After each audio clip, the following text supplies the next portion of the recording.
जाति का सवाल कोई नया नहीं है। जाति का सवाल बहुत पुराना है। मैं उन बातों में नहीं जाना चाहता हूं। आप हमारे वो साथी हैं जो हर एक पे नजर रखते हैं, और एक समय ऐसा आया था उत्तर प्रदेश के सदन में जहां शूद्र को लेकर के बहुत सी चर्चा शुरू हो गई थी। और मुझे याद है कि मैं जब मंदिर के दर्शन करने गया तो कुछ ऐसी ताकतें हैं समाज में, वो नहीं चाहते थे कि मैं हवन पूजन करूं। मैं आपसे कहूंगा साथियों कि वो जानने की कोशिश आप करना कि वो कौन सी ताकतें हैं समाज की जो किसी को पूजा पाठ के लिए, हवन के लिए उस समय रोक रही थी। और वो दिन मैं भूल नहीं सकता हूं जिस दिन मुख्यमंत्री आवास को गंगा जल से धोया गया था। मुझे कोई आज समझा दे, कोई जागरूक समझदार इंसान मुझे समझा दे कि किसी मुख्यमंत्री के घर को गंगा जल से कैसे साफ किया जा सकता है। मैंने लोकसभा के चुनाव में मैनपुरी में देखा कि बहुत सारे लोगों ने प्रतिमा को धोया था। अगर ये सब बातें मैं भूल जाऊं एक बार को, लेकिन उसके बाद मैं कन्नौज में उस मंदिर में गया था जिस मंदिर में जाकर के पहली बार मैं चुनाव जीता था, और मेरे वहां आने के बाद मंदिर धोया गया था। सोचिए, आप कल्पना कर सकते हो, जब आप चंद्रमा में जाना चाहते हैं, इलेक्ट्रॉन्स की बात कर रहे हो, डिजिटल इंडिया की बात हो रही हो, विश्व गुरु, अमृतकाल, विकसित भारत, और आप गंगा जल से धोएंगे मंदिर को।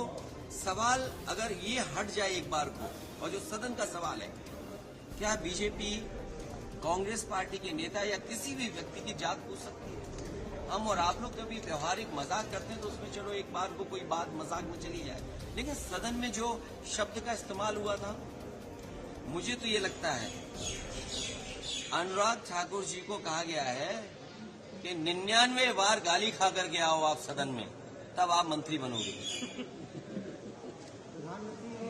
और जाति का सवाल जिसको जानना है, बाबा साहब भीमराव अम्बेडकर जी की किताब एनिमिलेशन ऑफ कास्ट, एनिमिलेशन ऑफ कास्ट जरूर पढ़नी चाहिए। अगर कोई इस सदन में, और जिस विचारधारा से हम लोग जुड़े हैं, नेताजी जुड़ रहे हैं, डॉक्टर राम मनोहर लोहिया जी की विचारधारा को लेकर के जा रहे हैं, उन्होंने जाति तोड़ो की बात कही थी। इनके पास अगर कोई व्यवस्था हो जिससे जाति तोड़ी जा सके, बीजेपी के लोग बताएं कि जाति तोड़ो आंदोलन जो डॉक्टर राम मनोहर लोहिया जी ने चलाया था और समाज में एक परिवर्तन लाने की कोशिश की थी, क्या जाति तोड़ो आंदोलन का उनके पास कोई दूसरा है विकल्प? और फिर जिसको जाति को लेकर के शिकायत और दिक्कत और परेशानी हो, उसे आज ही किताब खरीद लेनी चाहिए मंडल कमीशन की, और उसकी प्रस्तावना पढ़नी चाहिए। और प्रस्तावना के साथ साथ हमारे संविधान की प्रस्तावना भी पढ़नी चाहिए, जिसमें सोशलिस्ट कंट्री की बात कही है, जिसमें गैर बराबरी खत्म करने का रास्ता दिखाया गया है। और जाति के आधार पर ही आपको आरक्षण क्यों दिया है?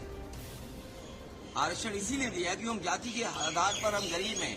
तो अगर ये मांग हो रही है कि जाति जनगणना हो तो कोई गलत नहीं है। हमारे बहुत सारे फैसले और बहुत सारी नीतियां तभी अच्छी बनेंगी जब जाति जनगणना हो जाए और समाज को ये पता लगे कौन कितनी आबादी का है, उसको उस हक और सम्मान के साथ उसको उसमें मिल जाए। और सबसे बड़ी बात है, भारतीय जनता पार्टी के लोग घबराए हुए पीडीए की लड़ाई से।